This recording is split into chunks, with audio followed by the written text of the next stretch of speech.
a una nueva forma de ver televisión. wowmx.tv.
Hola, muy buenas noches. Muchas gracias por sumarse a la conversación con Buen Día.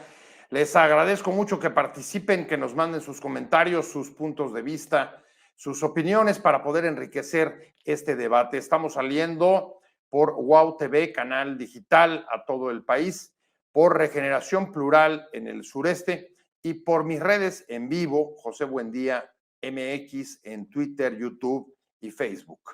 Vamos a discutir sobre la Comisión Nacional de Derechos Humanos y es que el lunes pasado, por segunda vez, un consejo de la Comisión Nacional de Derechos Humanos renuncia, tira la toalla y dice, me voy. En 2019, el consejo que había cuando fue nombrada la actual titular de la Comisión Nacional de Derechos Humanos, Rosario Piedra, la mitad del consejo decidió irse, algunos nombres incluso muy conocidos que habían estado incluso en organismos internacionales como Jesús Orozco. Él fue uno de los que se fue en aquella oportunidad. La mitad del consejo la primera vez y ahora el lunes pasado los 6 integrantes del consejo de la Comisión Nacional de Derechos Humanos renunciaron en masa en protesta contra la gestión de la titular Rosario Piedra. Y la pregunta frente a un hecho a todas luces bastante inédito en esa institución, y me atrevería a decir en muchas otras instituciones autónomas como esta, es qué es lo que está pasando con los derechos humanos en este país, donde hay más de 100,000 desaparecidos, discusiones muy fuertes sobre la política de seguridad, la militarización, la política respecto de los migrantes y la protección y defensa de sus derechos humanos, la violencia y niveles de inseguridad que alcanzan niveles francamente altísimos, o por ejemplo, la violencia contra las periodistas hasta convertir a México en uno de los más riesgosos para este oficio. Ahí están solamente algunos botones, algunos ejemplos de las lesiones, de las dificultades para proteger y defender los derechos humanos, y a pesar de eso, lo que estamos viendo en las instituciones es un mensaje muy negativo de desencuentro, de confrontación. Incluso se llega a hablar de que los consejeros, como algunos de ellos han mencionado, se van por haber sido hasta amenazados. Pues no es para menos y es un tema que no podemos dejar pasar porque la pregunta me parece clave en estos momentos en este país y es qué es lo que está pasando con los derechos humanos en México, cuál es la visión, cuál es el compromiso que hay de las instituciones, del Estado, de los gobiernos, con la defensa de esta garantía fundamental sobre la cual se construye cualquier democracia y que sin ella cualquier democracia se pervierte. Vamos a hablar, y me da mucho gusto que esté con nosotros, justamente nos acompaña uno de los 6 exconsejeros de la CNDH, Adalberto Méndez, y me da mucho gusto que estés con nosotros. Adalberto, bienvenido. Muchas gracias, José. Un gusto a todo tu auditorio. Saludo también con mucho gusto a Andrés Pacheco, él es subdirector de Derechos Humanos de Amnistía Internacional. Andrés, ¿cómo estás? Muchas gracias por estar con nosotros. ¿Qué tal, José? Muchas gracias por la invitación y también un saludo a tu audiencia. Adalberto, me parece inédito, un hecho que no puedo calificarlo de otra manera, difícil de entender, difícil de comprender. Los 2 últimos consejos, primero la mitad, esta vez todo completito. ¿Qué pasa con los derechos humanos en este país? Mira, José, primeramente yo creo que México vive una crisis innegable en materia de derechos humanos que se ha venido acrecentando en los últimos sexenios, ¿no? Pero creo que en este se ha, digamos, se ha notado más esta desconexión que existe entre lo que tendría que estar haciendo el gobierno para tutelar y proteger de forma efectiva los derechos humanos y evidentemente el organismo garante ha venido deteriorándose sexenio tras sexenio, ¿no? Yo siempre le he dicho, yo no soy un fan de las anteriores gestiones de la CNDH, pero creo que ahorita, y lo he dicho en todas las entrevistas y lo vuelvo a repetir, no es que antes estuviéramos bien, antes estábamos mal y ahora estamos peor. Y creo que esto es latente con la actual titular y con el actual gobierno, ¿no? Como consejeros y consejeras, desde que llegamos, de entrada entramos con un consejo incompleto, se tuvieron que haber nombrado en su momento 10 consejeros y consejeras, solo se nombraron 9. Y de esos 9 fuimos, evidentemente, como lo dice la ley, ¿no? Se tenían que haber ido renovando de 2 en 2, cosa que no sucedió. Ajá. Por eso llegamos a 2023 siendo 6, ¿no? Cuando realmente tuvimos que haber ido renovando este consejo. Y la relación se fue desgastando, es la verdad, ¿no? Yo creo que lo que empieza mal acaba mal y evidentemente desde la propia elección de la titular tan cuestionada, creo que ya veníamos nosotros un poco, al menos con el ánimo de poder construir con este diálogo, ver incluso si había alguna posibilidad de diálogo, de dar consejo, de dar ese acompañamiento, pero no fue así. Tú lo recordarás, el año pasado nosotros salimos en varias ocasiones con distintos comunicados. Aquí mismo en tu programa tuve la oportunidad de comentar uno de esos. Y realmente era un poco decir, oigan, nosotros como un órgano consultivo no podemos avalar la forma en cómo está actuando la comisión. Me refiero al el más sintomático fue que la Comisión Nacional, en un comunicado vergonzoso, determina que la reforma que militarizó al país no era lesiva para los derechos humanos, ¿no? Y entonces manifestaron que no iban a ejercer esa facultad que tenían de impulsar una acción de inconstitucionalidad. Esa fue muchas de varias, ¿no? Y así pudiéramos ahorita platicarlo y seguramente lo comentaremos, que nos llevó al punto de determinar nuestra renuncia colectiva. Y la renuncia fue por una simple y sencilla razón. Intentamos ser un contrapeso los últimos 2 años de estas decisiones que nosotros no considerábamos ni correctas, ni acertadas, ni eficientes. Y en el momento en que dejamos de ser ese contrapeso por la forma en cómo la titular y el organismo empezaron de alguna u otra manera a silenciarnos, fue cuando decidimos por dignidad y por responsabilidad dejar el encargo, que aparte es un encargo honorario, ¿no? Es un encargo que nosotros no cobrábamos y que de alguna u otra manera estábamos por vocación, pero si no podíamos serle útil a la ciudadanía desde ese espacio, lo correcto era hacerlo desde otros como este, ¿no? Entonces, así empezaría un poco introduciendo a este cuestionamiento que amablemente me realizas. No, incluso ahora regresaremos, digamos, a meternos un poco más a la entraña de la experiencia y la gestión que ustedes tuvieron allí y el papel que jugaron. Pero hay una cosa que acabas de decir que me parece muy importante y quiero ir con Andrés, porque tú señalas, dices, hay cada vez más, desde las últimas comisiones hasta la actual, una creciente desconexión de las instituciones, particularmente de las encargadas de velar por la protección de los derechos humanos respecto de la crisis que evidentemente no inició en este gobierno. Tenemos más de una década con un estado, digamos, de desprotección de las garantías fundamentales, pero el tema de la desconexión nos habla de un doble problema, no solamente la crisis, sino la separación, la ruptura, la distancia de las instituciones respecto de esta problemática. ¿Qué opinas, Andrés? No sé si coincidas y qué explicación tendrías. Gracias, José. Definitivamente desde Amnistía Internacional vemos dos tipos de crisis. Primeramente la crisis en materia de derechos humanos a nivel país, y la segunda, bueno, la primera tiene que ver con lo que ya han mencionado en materia de desapariciones, de feminicidios, de asesinatos contra periodistas, de asesinatos contra personas defensoras de tierra, territorio y medio ambiente. Una crisis que se agrava constantemente, pero que la segunda crisis que observamos es la crisis institucional en materia de derechos humanos. Y vemos que esta crisis institucional no está atendiendo a que estas instituciones deberían ser robustas, deberían generar certeza.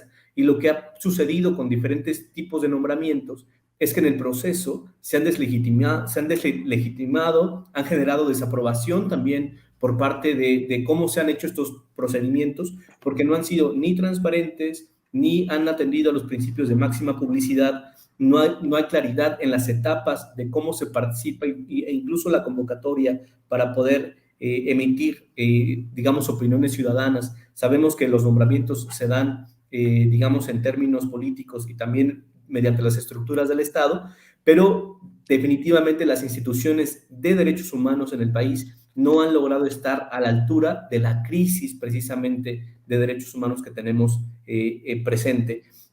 Lo mencionaban en el comunicado, ¿no? Constantemente y desafortunadamente han estado haciendo frente a ataques, descalificaciones, amenazas y calumnias, y en ese sentido creo que es muy poco probable que se pueda construir el ambiente necesario para atender a una crisis tan grave como la que tenemos ahorita en el país. Crisis que se ha ido agravando, crisis también que existía anteriormente y que constantemente ha seguido creciendo. Lo vemos también en los procesos de militarización en el país, como las Fuerzas Armadas, por una decisión presidencial, no solo del sexenio actual, sino también de gestiones pasadas, permitieron que las Fuerzas Armadas realizaran actividades de seguridad pública, cuando estas, si acaso existieran, deberían ser reguladas, extraordinarias, fiscalizadas, de acuerdo a los estándares de derechos humanos internacionales.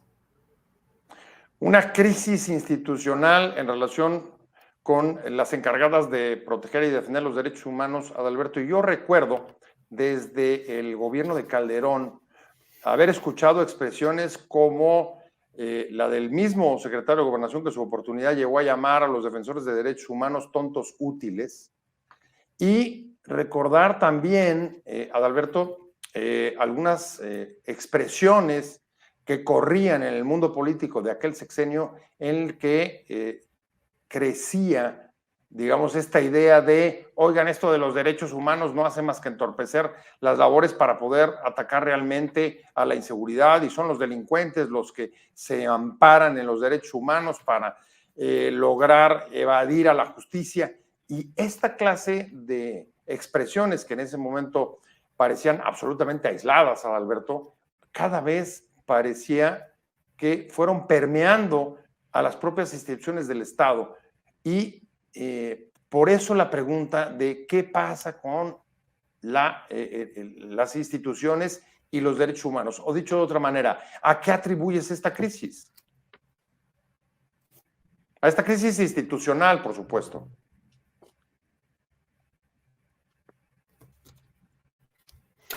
Mira, José, me voy a permitir hacer No, claro, me voy a permitir hacer un pequeño análisis desde lo que yo considero que se ha ido gestando con esta macrocrisis de derechos humanos que vive México. Primeramente creo, y esa es una opinión 100% personal, que la Comisión Nacional de los Derechos Humanos hoy por hoy es un modelo anacrónico que de alguna u otra forma viene arrastrando, no digamos, una necesidad de modernizarse, pero sobre todo, y como lo decía justamente nuestro compañero de Amnistía Internacional, tiene que garantizar mejores estándares de selección para el o la titular al frente de la Comisión Nacional, ¿no? Hay que recordar cómo surge la CNDH. La CNDH surge en una coyuntura donde México, para entrar al Tratado de Libre Comercio, entra creándose este organismo en gran parte un poco para cumplir los requisitos que tanto Estados Unidos como Canadá le solicitan al Estado mexicano. De hecho, la CNDH nace con dos organismos al mismo tiempo, ¿no? Lo que fue en su momento Principios de los 90 con Carpizo, ¿no? Exactamente, que ahí es a lo que voy, ¿no? La CNH nació bajo un modelo incluso medianamente presidencial, ¿no? Y de alguna u otra manera ha ido evolucionando con algunas modificaciones a la ley y la Comisión Nacional nace con un modelo único en América Latina que de alguna u otra forma es este Consejo Consultivo. Un Consejo Consultivo que también hay que decirlo, la ley no le da mayores facultades más que de alguna u otra forma asesorar o acompañar y cite algunas cuestiones orgánicas como el tema reglamentario. Pero la CNH nace en un modelo, ¿no?, de necesidad para entrar a un tratado comercial y evidentemente bajo un modelo medianamente presidencialista. Después obtiene su autonomía constitucional y va evolucionando. ¿Qué creo yo que ha sucedido en este transcurso, ¿no? La situación de seguridad y la situación de política pública en México, sin duda alguna, no ha sido la más adecuada y se han ido abandonando varias cuestiones. Y creo que si hay un punto de quiebre que fue el sexenio de Felipe Calderón, cuando se desata de alguna manera fuerte la inseguridad y los estándares de derechos humanos quedaron, pues, desafortunadamente, digamos, hechos a un lado frente a este combate que se da en ese momento, ¿no? La Comisión Nacional venía de alguna u otra forma siendo administrada por políticos o académicos, y no es que tengan nada en contra de los políticos y los académicos, pero creo que la Comisión Nacional debería tener una mezcla, no de verdad no tendrán que ser políticos, tendrán que ser personas que sepan del tema, pero también que conozcan de a pie la lucha y la defensa de los derechos humanos. ¿Qué pasaba en otros sexenios, no? A veces había recomendaciones que incluso pecaban de academicistas, ¿no? Yo siempre lo digo, que se proyectaban desde la comodidad del escritorio. Era muy fácil emitir recomendaciones que incluso estaban desconectadas con la realidad que se estaba viviendo o que se estaba emitiendo en ese momento. Terminaban siendo buenos tratados, pero poco eficientes o funcionales. Y también creo que de alguna u otra forma el órgano que nombra a la Comisión Nacional, que es el mismo órgano que nos nombró a las y los consejeros, es un órgano que es medianamente fácil de cooptar políticamente, ¿no? Al ser el Senado, 128 senadores, la verdad es que lograr un acuerdo para nombrar a alguien afín al poder o a un grupo político es medianamente sencillo. Creo que de alguna u otra manera algo que tenemos que advertir y tenemos que reconocer es que la Comisión Nacional exige un proceso de fortalecimiento y evidentemente de repensarla y reformarla desde un mejor mecanismo de elección de la o el titular y también un poco repensar al Consejo Consultivo como un auténtico contrapeso. Lo digo muy abiertamente, la verdad es que yo creo que en el Consejo Consultivo han pasado personas de gran trayectoria y de un gran nombre, pero también creo que nunca habían sido un consejo que fuera un verdadero contrapeso de la titular. El titular normalmente eran afines o, digamos, medianamente coincidentes, ¿no?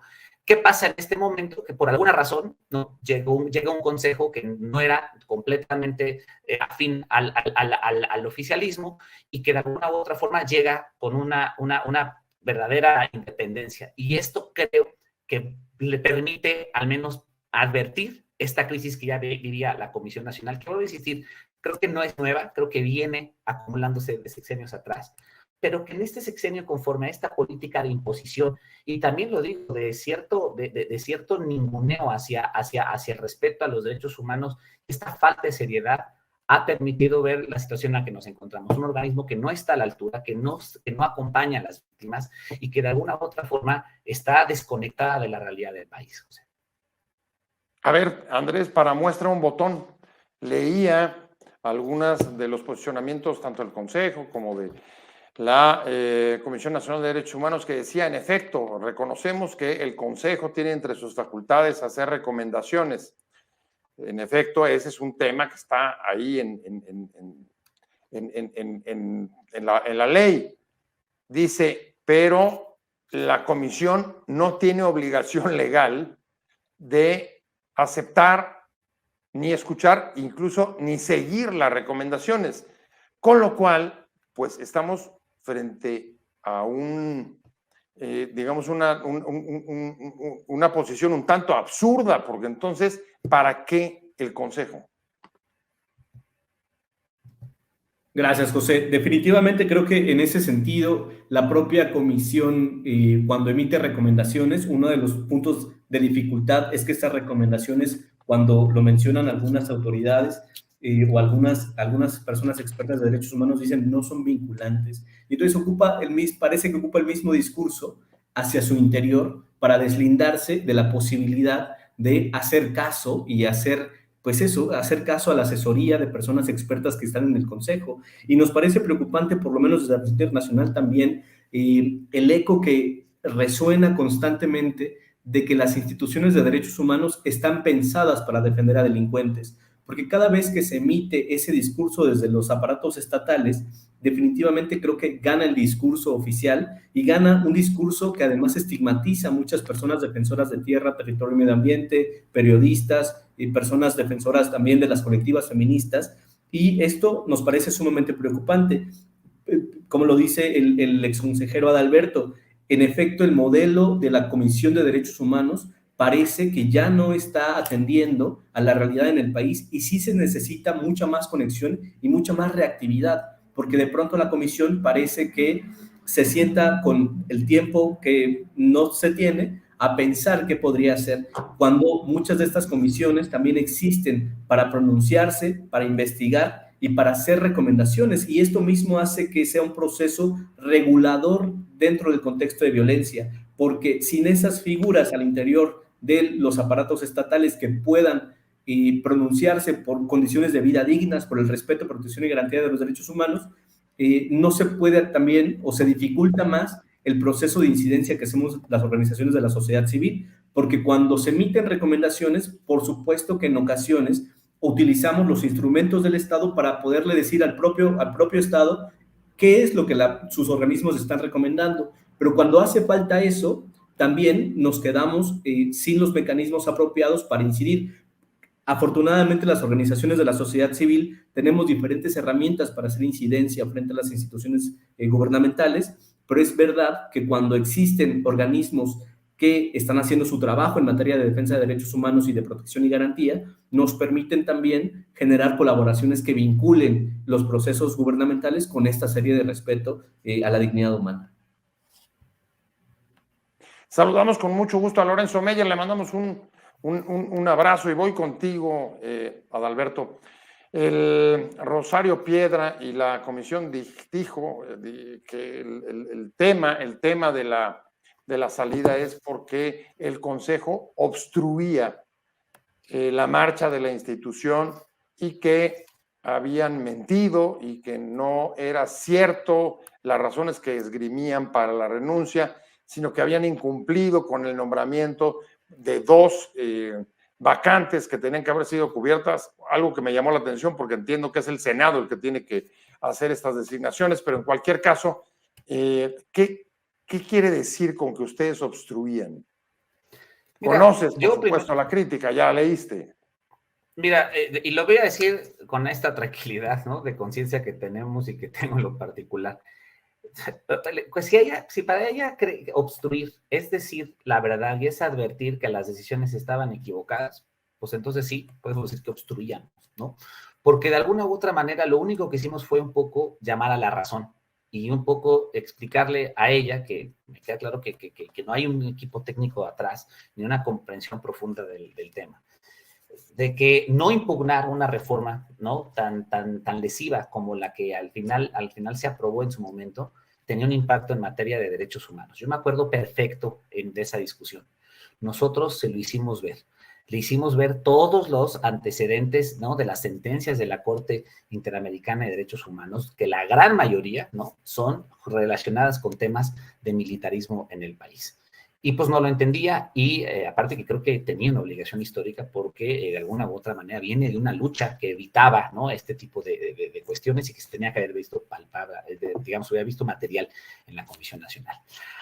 También cuando ella dice que obstruíamos, ¿no?, fue, y algo que le molestó mucho fue cuando nosotros salimos un poco a recorregirle la plana, y así lo digo, le tuvimos que corregir la plana, que fue con la recomendación general 46/2022 respecto al pasado presente, ¿no? Y era donde se hablaba en algún momento en la recomendación general sobre el tema del INE. Si alguien leyó la recomendación, la verdad es que la recomendación nosotros la aprobamos porque creemos que es una recomendación que estaba bastante bien documentada. Por ahí incluso me acuerdo de un comentario que hizo el exministro Cosío, donde decía una gran recomendación echada a la basura por una pésima interpretación y uso faccioso, ¿no? Una cuestión así, y comentaba el ministro Cosío. Y la verdad es que ella utilizó de forma muy conveniente esa recomendación para hacer una interpretación in extenso, no solicitada, y tergiversando por completo el contenido de la recomendación. La recomendación en ningún momento decía lo que ella afirmaba que decía y que ellos habían dicho. Y evidentemente... Recuérdanos un poco la recomendación, por favor, para poner en contexto al público. La recomendación 46/2022 hablaba un poco, hacía un estudio, ¿no?, de todo lo que había pasado durante la Guerra Sucia en México y la necesidad de abordar cuestiones de carácter de justicia transicional, y se hacían ciertos señalamientos respecto a cómo las estructuras de poder, ¿no?, particularmente en los años 70, 80, ¿no?, habían estado de alguna u otra manera minando la democracia en México. Y por ahí, ¿no?, dentro de las autoridades recomendadas, una de las autoridades recomendadas es el INE, y vienen 2 párrafos de recomendación, nada más, donde menciona pues a fortalecer los mecanismos de participación ciudadana y los mecanismos de transparencia respecto al tema electoral. ¿Por qué? Pues porque tenía toda la razón, de acuerdo a la narrativa de la recomendación 46/2022, donde se advertía, ¿no?, cómo el tránsito del colegio electoral al Instituto Federal Electoral y luego al Instituto Nacional Electoral, pues había tenido varios tropiezos, y cómo esta construcción de la democracia, pues hasta la fecha, ¿no?, seguimos, ¿no?, tratando de perfeccionar el sistema electoral para que sea garante y permanente. Evidentemente, cuando ella dice nosotros acusamos al Instituto Nacional Electoral, pues eso no dice la recomendación. Además, yo creo que hay que leer bien la ley y bien lo que dice justamente la ley de la Comisión Nacional. La Comisión Nacional no tiene facultades para pronunciarse en materia político-electoral. ¿Eso qué quiere decir? Que no puede señalar, por ejemplo, una medida que haya tomado el INE por un acto anticipado de campaña o una sanción. Claro, ahí no tiene ninguna competencia la Comisión Nacional de los Derechos Humanos. Pero ¿qué pasaría si el INE, por ejemplo, no pone o no genera rampas, ¿no?, de acceso para personas con discapacidad al organismo? Eso es otra cuestión, y ahí no es que no tenga facultades, pudiera de alguna u otra manera hacer algún señalamiento. Entonces, ella usa la recomendación para salir un poco a hacerle, pues bueno, aplaudirle al presidente cuando el tema de que el INE estaba completamente fuera de lugar y que era lesivo de los derechos humanos, e incluso sacaron un comunicado vergonzoso donde decían que el INE era un organismo que estaba vulnerando derechos humanos, y ellos así lo habían señalado. Cosa que no dice la recomendación, por cierto, ¿no? Hay que volverla a leer para ver que nunca dijo ese tipo de cuestiones. Y otro tema que también fue una cuestión muy ríspida, y es más, permíteme decirte, yo creo que ahí es donde nosotros nos dimos cuenta que ya ante este contrapeso que éramos y que estábamos haciendo, pues, para este tipo de cuestiones, también lo quiero decir, hubo cosas que nosotros celebramos y apoyamos. Yo personalmente, cuando hablaron del tema de la recomendación en el caso de Aburto, yo estuve de acuerdo. Yo también creo que eso fue un acto que había que de alguna u otra manera celebrarse, porque creo que era un pendiente que se tenía en México. No puede decir que nosotros todos le votamos en contra, eso es mentira. Nosotros hacíamos un ejercicio de ver que sí y que no, y cuando había cuestiones, o sea, que ustedes no podían acompañaron la recomendación sobre Aburto.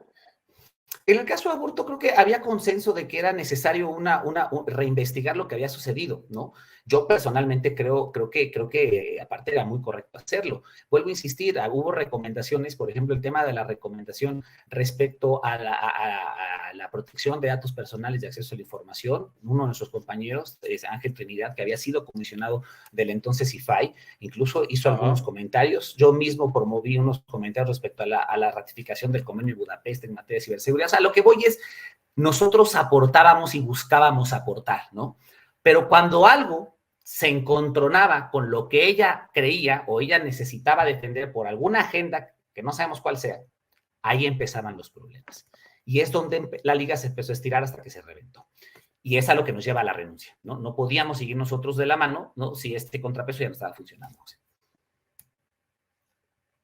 Pues la verdad es que acaba de citar a Adalberto un caso que es especialmente grave, Andrés, y es justamente lo de la guerra sucia.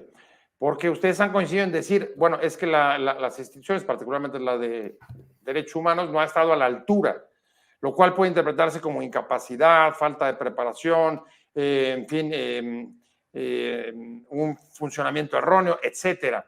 Pero en esa sentencia, perdón, en ese caso, en el de la guerra sucia, ante lo que nos encontramos es, por un lado, una iniciativa aplaudida desde los derechos humanos, como es la apertura de la comisión para investigar los crímenes del pasado, y luego la denuncia de la propia comisión de que no tiene acceso a la información, con lo cual pues no puede hacer su trabajo. ¿Eso es un asunto de no estar a la altura, o cómo calificarías el asunto? Gracias, José. Definitivamente es una de las cosas que quería mencionar, ligado a lo que decía el exconsejero Adalberto, del proceso de militarización en el país, porque si bien esperábamos que la comisión se pronunciara, digamos, en contra de este proceso de que las instituciones de seguridad militar hicieran labores de seguridad pública, vimos que sus pronunciamientos no fueron lo suficientemente potentes y que además avalaron las decisiones del Ejecutivo. Y también desde la sociedad civil retomamos muchos de los elementos que la Comisión Interamericana ha mencionado en materia de resistencia antimilitarista, sobre cómo tienen que ser los procesos de salida de las Fuerzas Armadas en materia de seguridad pública. Y ligado de esto, observamos que para el caso Ayotzinapa, pues cuando las Fuerzas Armadas intervienen en labores de seguridad pública, se restringen los derechos a rendición de cuentas, transparencia y el derecho a la verdad. Y eso nos parece sumamente preocupante, porque si bien sucede en Ayotzinapa cuando intervienen en tareas de seguridad pública, también es verdad que sucede cada vez que actúan. Y precisamente ahorita se me venía a la memoria el caso de Tamaulipas y las ejecuciones extrajudiciales que han sucedido y que han tenido cabida en los medios nacionales e internacionales. San Fernando, por ejemplo. Así es. Y cómo la presencia de las Fuerzas Armadas no está permitiendo que las investigaciones se realicen de manera diligente, porque no están entregando la información. Incluso los videos de algunas ejecuciones extrajudiciales o los videos de intervención se publican semanas después de que sucedió la acción. Lo hemos visto en diferentes contextos, tanto en el norte como en el sur del país, donde las Fuerzas Armadas entregan sus informes de acción y de actuación en materia de ejecución, y hasta que alguien no filtra los videos o alguien no comunica a los periodistas lo que sucedió, no deciden guardar silencio, y solo hasta el momento en el que esta publicidad sucede, también sucede la conversación y sucede el diálogo y el escrutinio precisamente que deben de tener las instituciones del Estado. Pues mira, ahí pone Andrés varias pistas sobre un cabo que dejaste suelto, Adalberto, en tu intervención anterior, si me permites decirlo así, que decías, es que no sabemos a qué intereses responde la Comisión Nacional de Derechos Humanos y las acciones o las posiciones que ha tomado, aunque recordando la propia carta que ustedes elaboraron de renuncia a los 6 consejeros que la presentaron, hay un párrafo francamente durísimo, y es el que dice que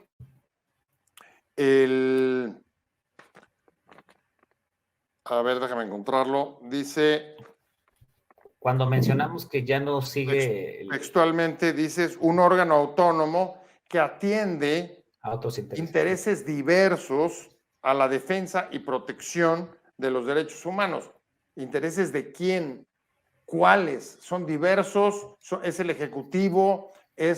¿Son los militares, como acaba de sugerir Andrés? ¿A quién está? ¿Cuáles son los intereses a los que estaría atendiendo, lejos de la protección de las garantías fundamentales?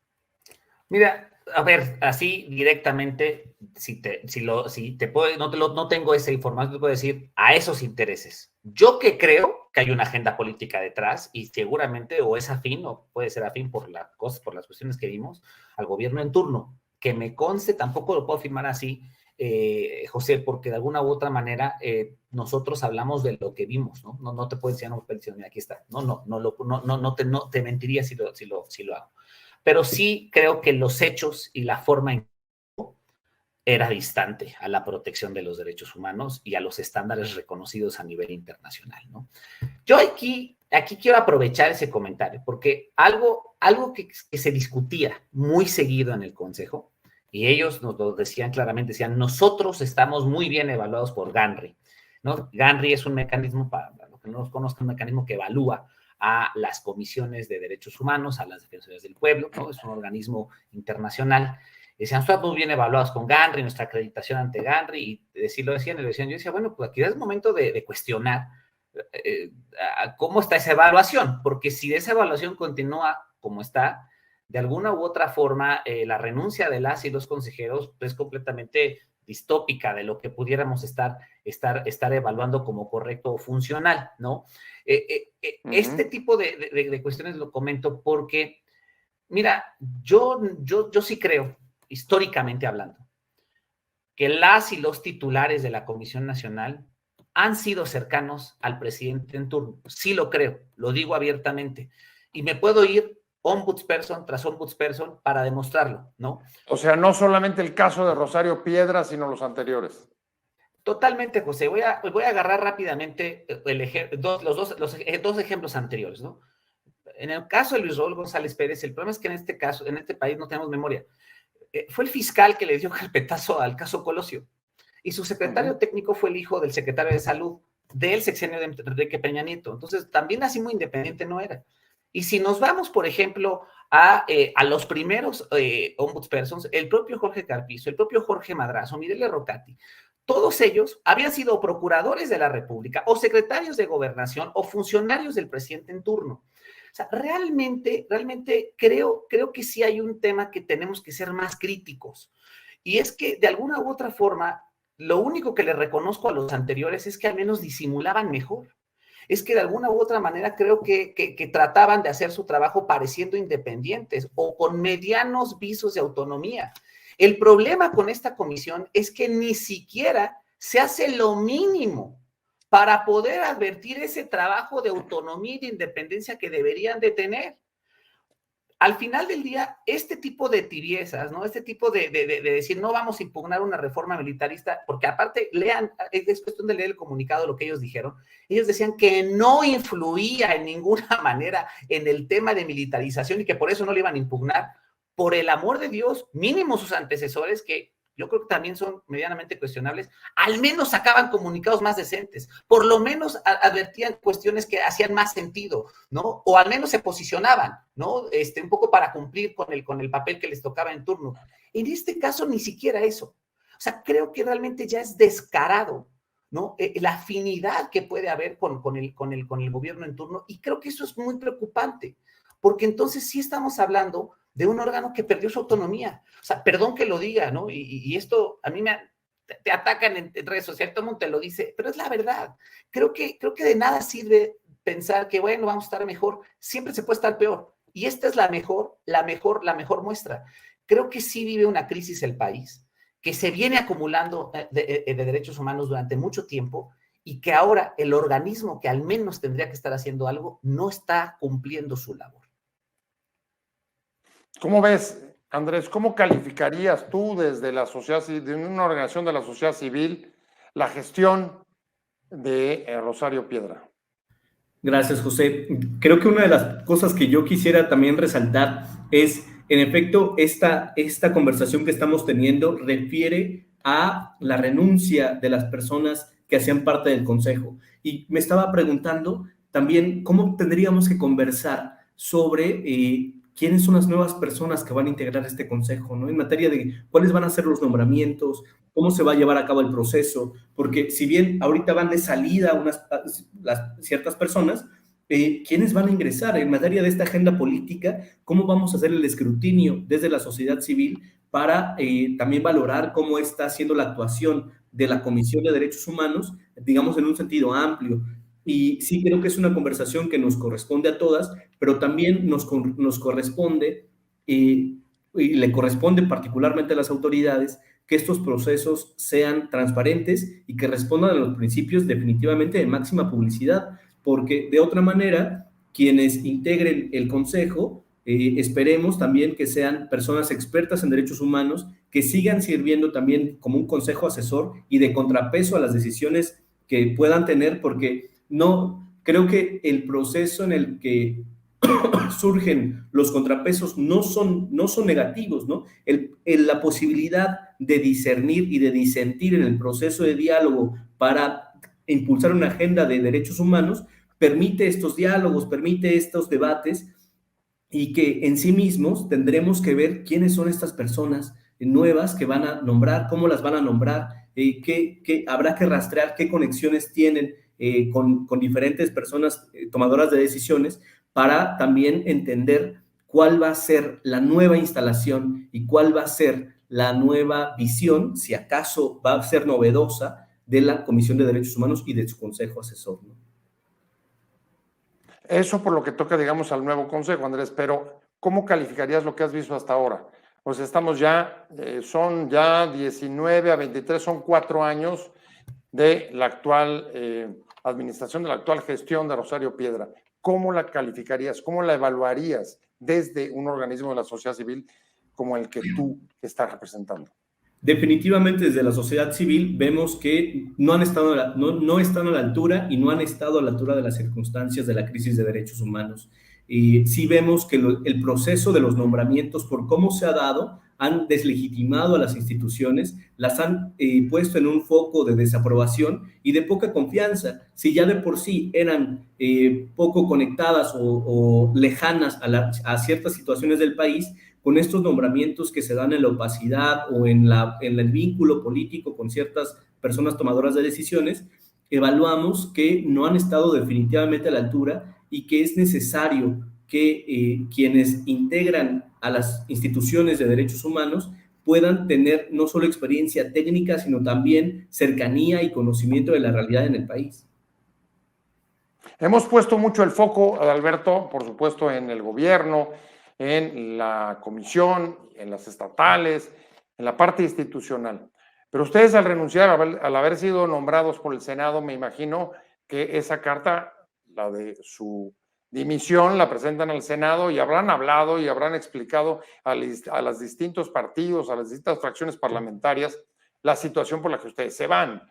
¿Qué respuesta encuentran cuando ustedes hacen críticas como la que y observaciones como las que acabas de poner sobre la mesa y que están reflejadas en la carta de dimisión de ustedes? ¿Qué pasa con los partidos políticos? ¿Qué les dicen? ¿Son empáticos? ¿Toman el tema para subirlo a la agenda o lo convierten solamente en un asunto mediático sin, digamos, nada práctico para cambiar las problemáticas que ustedes están denunciando?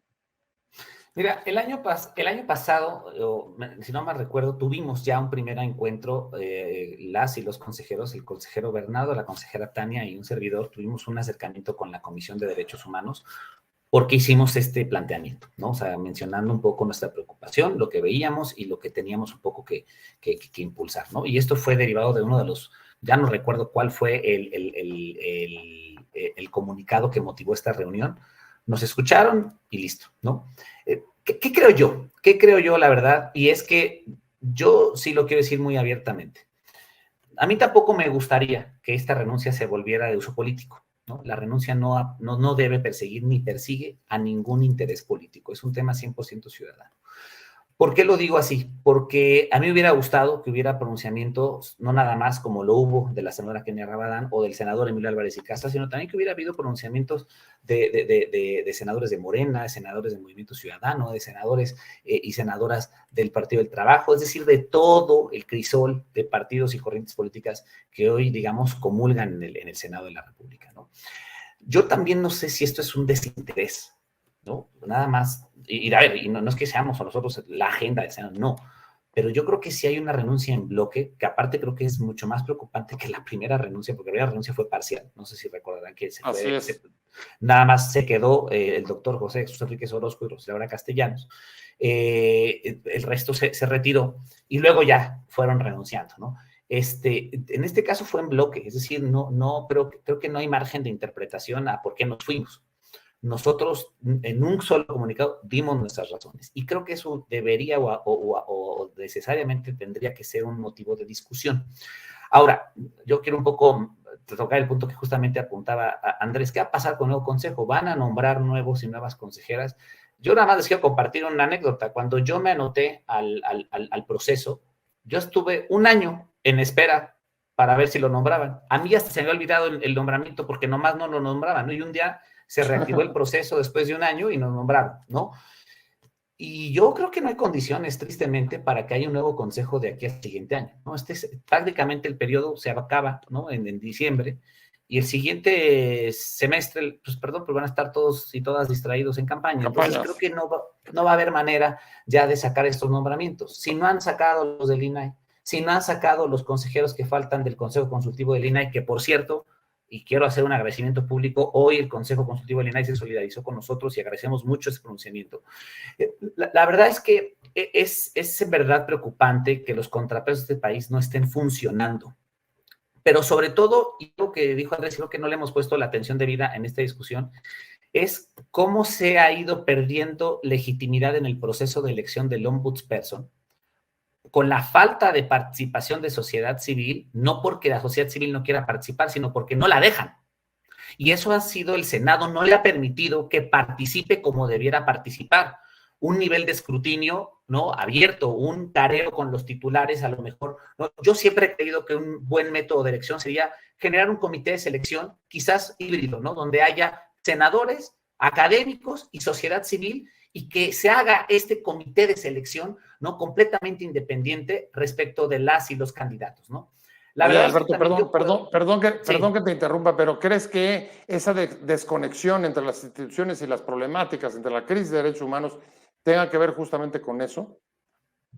Con la falta de participación de la ciudadanía, de las organizaciones, de la sociedad civil, etcétera, dentro de los procesos institucionales como este. Mira, yo sí creo que hay una sociedad civil activa. Yo creo que hay una sociedad civil que quiere participar, hay una sociedad civil que tiene mucho que aportar. Sí lo creo, ¿eh? O sea, mi carrera afortunadamente ha sido tanto en el sector privado como en el sector público como en el sector social. O sea, he podido transitar en los tres y conozco, creo que las realidades de los tres. Más bien yo creo que hay un miedo terrible, tremendo, a que la sociedad civil empiece a ser parte de la toma de las decisiones de un país. Y yo no entiendo por qué ese miedo, porque al contrario, esa participación fortalece a la democracia. O sea, la sociedad civil tiene mucho que aportar porque aparte es la que está cercana a la ciudadanía y puede al menos ser un pulso real de lo que está sucediendo en el país.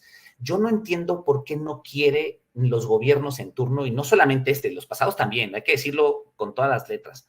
El pasado también no están permitiendo que transiten justamente estos mecanismos de participación. Y creo, José, que también esta es una buena invitación a la reflexión de fortalecer procesos de auditoría social, de veeduría ciudadana, ¿no? De observación independiente, ¿no? Que en otros países han funcionado y terminan siendo muy, muy eficientes. Creo que es un buen momento para empezar a discutir, no solamente modernizar la Comisión Nacional y el proceso de elección del titular o la titular y también de las y los consejeros, sino también de los organismos de supervisión ciudadana. Y al mismo tiempo, lo quiero decir, creo que esta discusión es necesaria, pero también no creo que sea el momento político correcto, ¿no? Es un momento político muy, muy difícil que quieran ahora hacer una reforma tomando en cuenta las condiciones del país, pero creo que al menos la discusión desde la Academia de Sociedad Civil es necesaria y urgente. Andrés, se me acaba el tiempo. Tenemos que ir cerrando y te diría, a ver, ¿coincides? No estamos en tiempo de hacer ningún cambio. Los procesos electorales, la polarización, etcétera, no dan lugar a poder tener procesos distintos. Yo lo que creo es que de sociedad civil constantemente estamos buscando espacios de participación y precisamente en los espacios en los que nos permiten emitir una palabra, emitir un mensaje o un comunicado, los vamos a tratar de ocupar precisamente para mencionar cuáles son los intereses que estamos defendiendo en materia de derechos humanos desde la sociedad civil con las personas para poder posicionarlo en la mesa de las personas tomadoras de decisiones, porque sí creo que hay un temor a la exigencia de derechos humanos, hay un temor al cuestionamiento, pero las autoridades y las personas tomadoras de decisiones a veces no se dan cuenta también que en ese proceso de diálogo lo que queremos es poner a disposición propuestas de colaboración, no necesariamente obstáculos, sino propuestas de colaboración. Y sí creo también que lo que ha deslegitimado a las instituciones ha sido también su desmembramiento constante y que ese proceso ha generado también desinterés y apatía. Y en ese sentido, poco a poco se van debilitando, o tal vez ni tan poco a poco, sino a un ritmo mucho más acelerado, se van debilitando las instituciones en general democráticas en el país, pero también las que atañen a derechos humanos en lo particular. Y en términos de los tiempos, nosotras, por lo menos desde la sociedad civil, creemos que la agenda electoral también es, y los tiempos electorales son los contextos en los que, por el proceso de campaña en el que están, es posible que podamos ingresar a espacios de diálogo, porque están ávidas también de hacer espacios de parlamento abierto o colaboración. No de manera ingenua lo estoy diciendo, porque sé que muchas de estas ocasiones hacen estas campañas para decir, ven, sí estamos consultando a la sociedad civil, pero cuando existen esos espacios, lo que sí nos permite también decir es señalarle, en la reunión de tal fecha donde dialogamos esto, se comprometió a esto, ¿no? Y eso nos permite tener también mecanismos de rendición de cuentas. Andrés Pacheco, subdirector de Derechos Humanos de Amnistía Internacional, te agradezco muchísimo que hayas estado con nosotros, se nos fue el tiempo volando. Muchas gracias, de verdad, muchas gracias por haber aceptado la invitación, y Adalberto, pues como siempre, un gusto haberte visto, muchas gracias por participar. Y bueno, pues una preocupación que creo que queda flotando en el aire, y es que en otros países en los que no se ha protegido suficientemente de los derechos, lo que ha crecido son corrientes de opinión, actitudes de la propia ciudadanía que han acabado por incluso calificarlas como de movimientos, digamos, de desconocimiento o de apartamiento de los propios derechos. Algunos les llaman iliberales, tendencias iliberales. Sería lo peor que nos podría pasar, Alberto. Totalmente, y ojalá que esto nos permita, ¿no?, abrir los espacios de discusión, ¿no?, estrechar al menos, justamente, homologar este tipo de discursos, y sobre todo, de verdad, invitar a cuestionar, ¿no? Yo creo que la herramienta más poderosa que tiene la sociedad es esa capacidad de cuestionamiento, y creo que es momento de hacerlo. Pues muchas gracias, Adalberto Méndez, exconsejero de la Comisión Nacional de Derechos Humanos. Muchas gracias a los dos. Muchas gracias por participar, pero sobre todo muchas gracias a ustedes por haber estado aquí con nosotros en Conversando con Buen Día. Nos vemos el próximo martes, les recuerdo, 19 horas. Suscríbase a mi canal de YouTube, ahí vamos subiendo. Vamos rápido, pero si nos ayuda podemos ir más aceleradamente. Que tengan un muy buen fin de semana. Salimos por WOW TV, canal digital, por Regeneración Plural y por mis redes. Y muchas gracias a Fernando Robles, que es el productor de este programa y quien nos permite conectar con todos ustedes y hacer juntos esta conversación.